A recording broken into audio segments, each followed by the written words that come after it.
came to this country when I was 11 years old, and my dad was an auto mechanic, and he was also a body man, auto body. And I probably got started around age 15 to be interested in cars. Mm-hmm.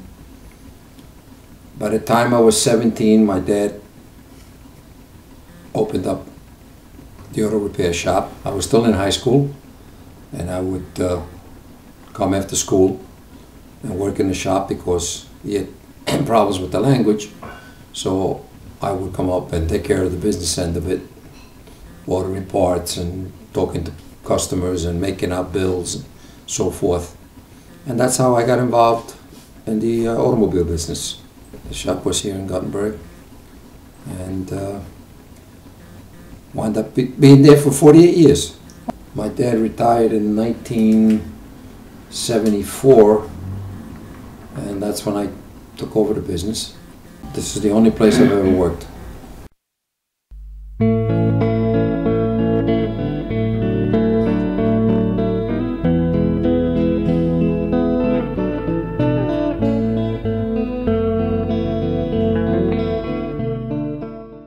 As the years went by, things changed.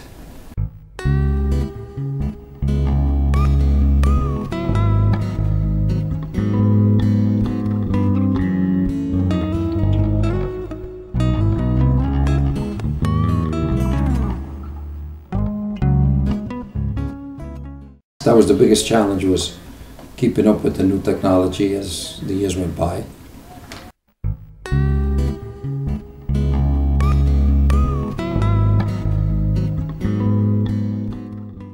A lot of it was learning by experience, but I went to quite a few, I took quite a few courses. General Motors courses that were offered. I took a lot of courses with, at that time was Lincoln Tech in Newark at night. So all told, I probably, over the years, at least a dozen, maybe more, different courses for different subjects. I was very fortunate. While we were in business, I had a very good friend of mine who was really top expert in his field. And he would help me out many times when I was, stumped on a problem that I had trouble solving. He would help me out, and I'm very grateful to him, because he really helped me out a lot. And that made a big difference for me. I used to have a problem in the winter. My hands would crack, and like paper cuts, and you get very painful bleeding in the winter. Other than that, it was just normal aches and pains. Now that I'm retired, I feel some of my problems with my knees and my back were probably due to the type of work that I did, because a lot of times I would have to get under a dashboard, twist in every conceivable way.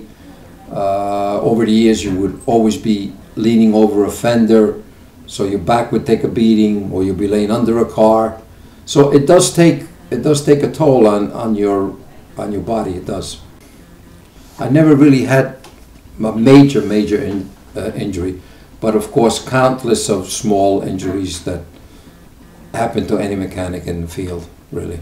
When we first started, my dad was always concerned that the business should not fail, so in the beginning we would put in many hours. We would work sometimes 75, 80 hours a week, and in that case I could never spend much time with my family, the kids, so it did suffer in that respect, because I had to dedicate a lot of time to the business. Once the business got off the ground years later, I was able to, cut down on my hours, and then I was able to spend a little more time with my family. Years ago, most mechanics survived because cars back then, I'm talking in the 50s, the 60s, and in the 70s, and even into the 80s, cars needed a lot of maintenance and a lot of work. In other words, today a car can go a very, very long time. Materials are better, technology is better. So a car can last a long time with proper maintenance. It can last twice as long, maybe 3 times as long as cars back then. They don't require that much work anymore.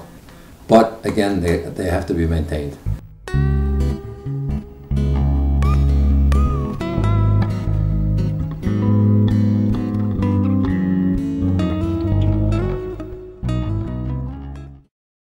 Years ago when I started, people did really appreciate a mechanic's job. As the years went by, things changed. And today, people don't really appreciate what a mechanic does. The mentality today is altogether different. I mean, years ago, people were more conscientious of their cars. They took care of the cars a lot better than they do today.